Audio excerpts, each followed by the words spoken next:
Hello, it's Mr. Schwannekamp. Let's get back to where we were. So today we are going to finish what we've done so far. So in 3.1, we graphed parabolas in vertex form. And then in 3.2, the first part here, we graphed stuff in standard form using vertex form or using vertex formula. Um, but what we're doing here is we're going to convert from standard form to vertex form. You probably have a favorite, whether you like vertex or standard. It's probably vertex because it's easier, but it doesn't really matter. And so what we're going to do here is show you how to transform from one to the other. I already recorded this once, but it didn't work, so I'm doing it again. That's how much I love you guys that I'm going to go through it and record it again, even though it's not my favorite thing in the world. Let's do it anyways. Here we go. All right. So we are changing parabolas from standard form to vertex form. This is standard form right here because it's got A, B, C. Okay, to do this, we're going to do 3 different parts, and I'm going to kind of talk you through them here. So step 1 is an organization step. So I'm going to put this in my own words. Step 1 is organize. When I say organize, you can see what we said there, but here's the main concept. We're going to put the things with X's together and then add a blank and put it in parentheses.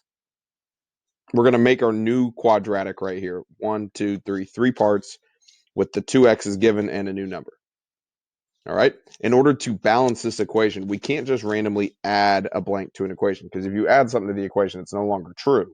And so in order to make the statement still true, when we add something to the equation, we also have to subtract that same number.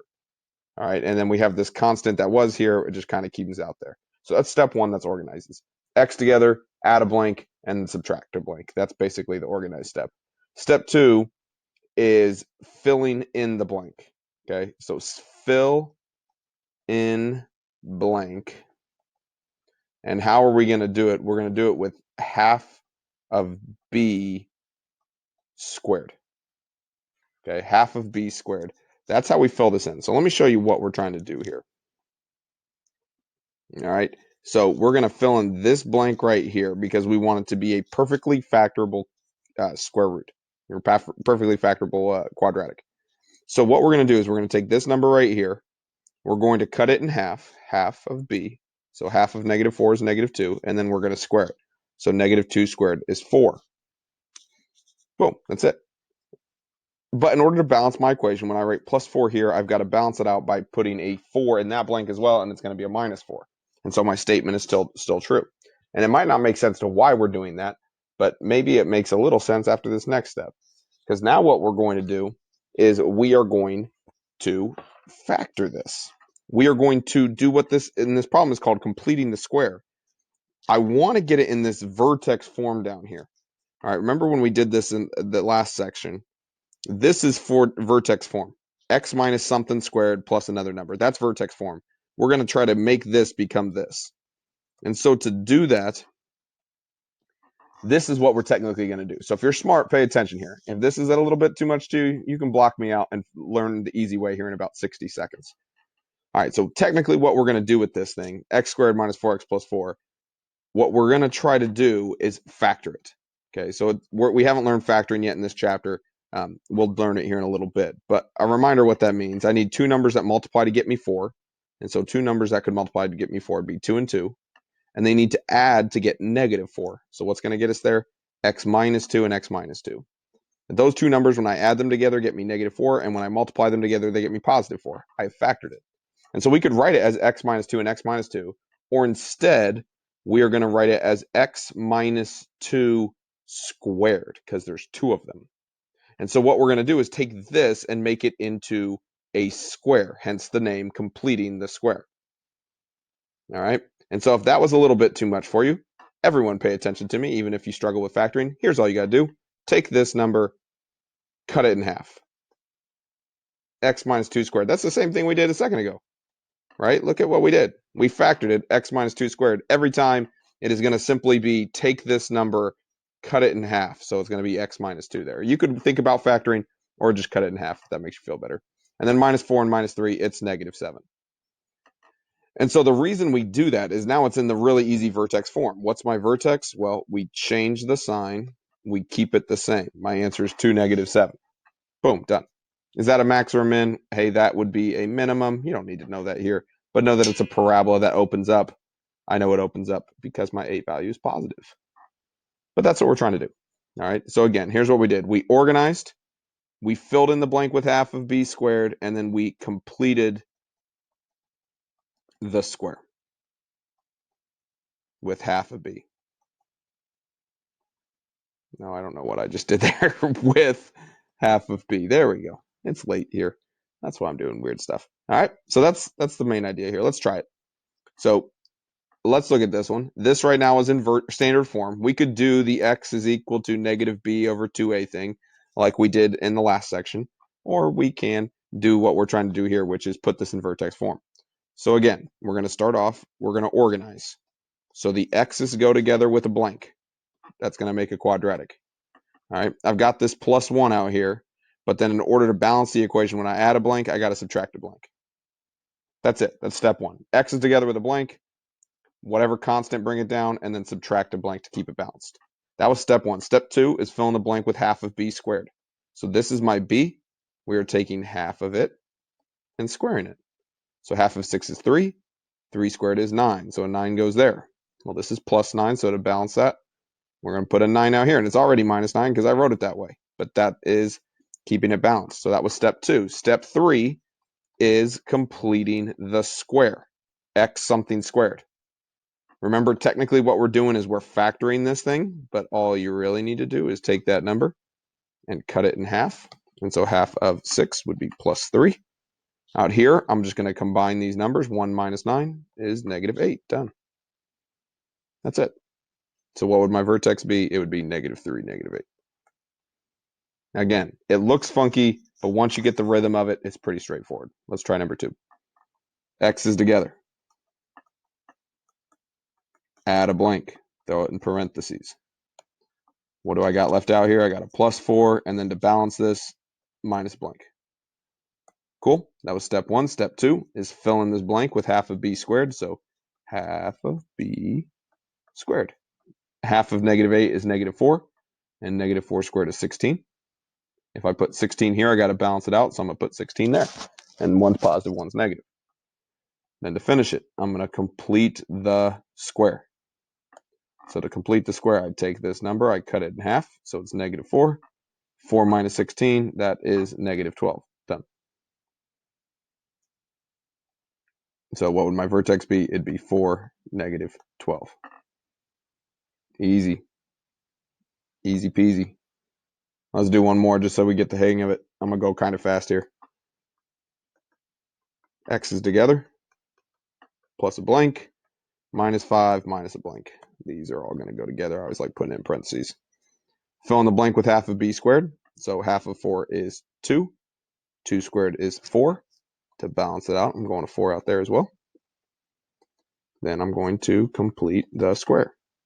Take 4, cut it in half. Negative 5 minus 4, negative 9.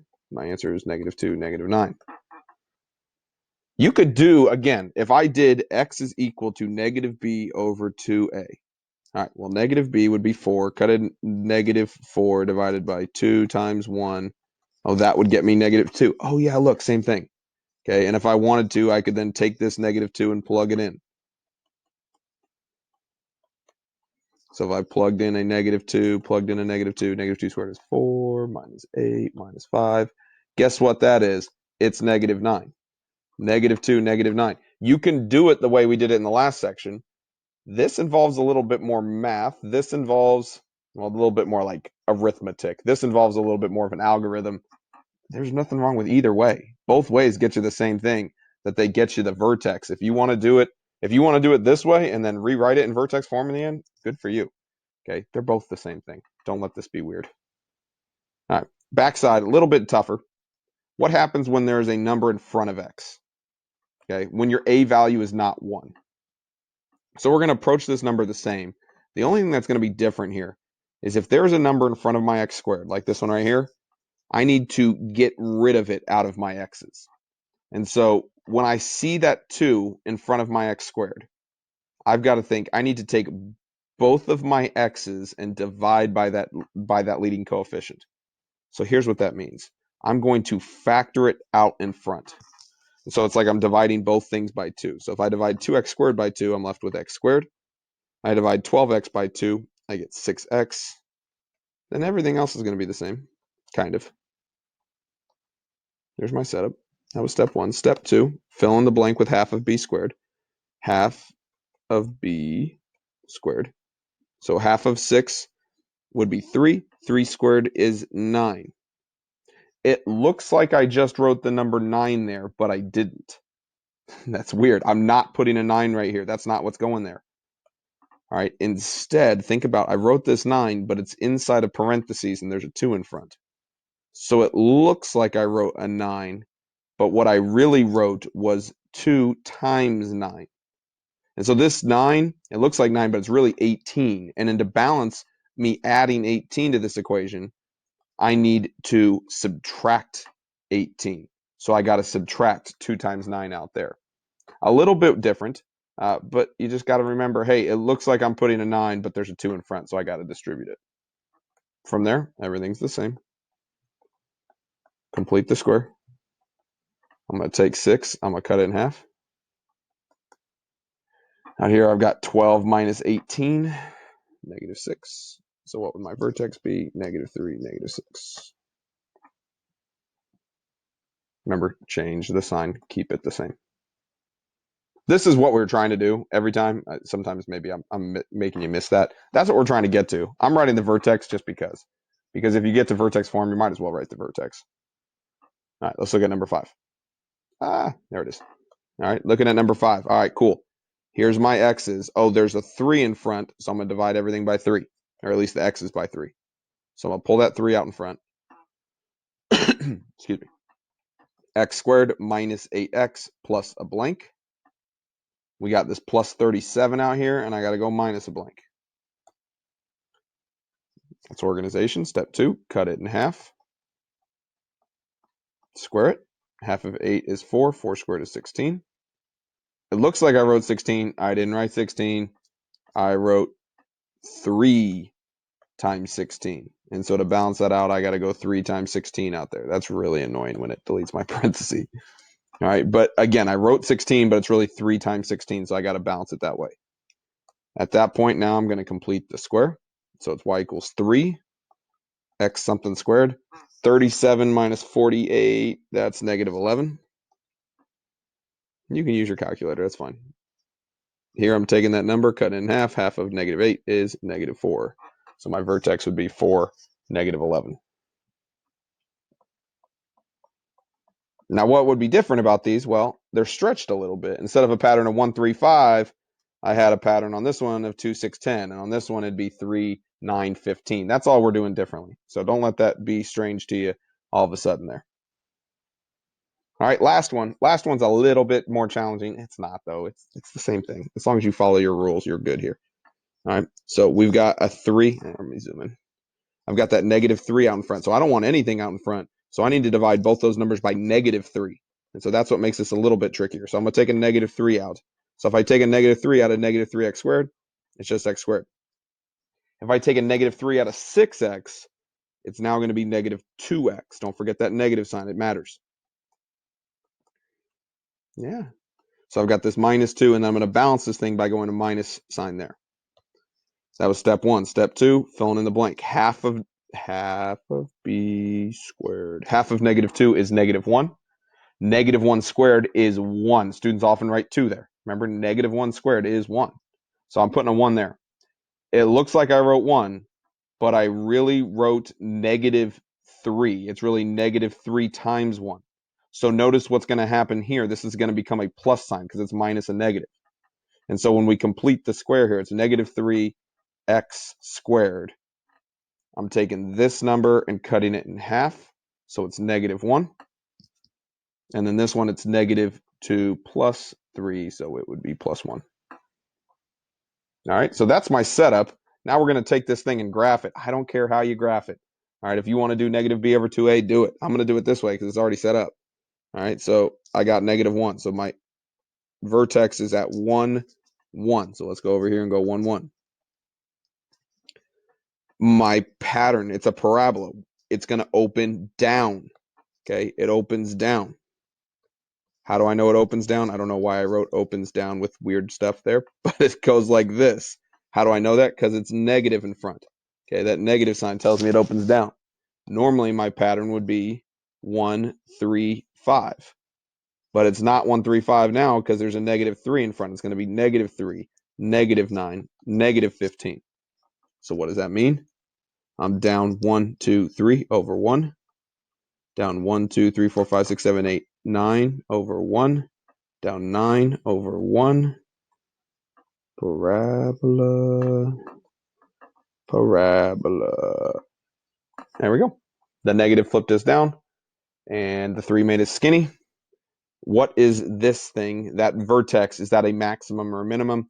It's pretty easy by looking at that picture, but it is definitely a maximum because it's higher than everything else.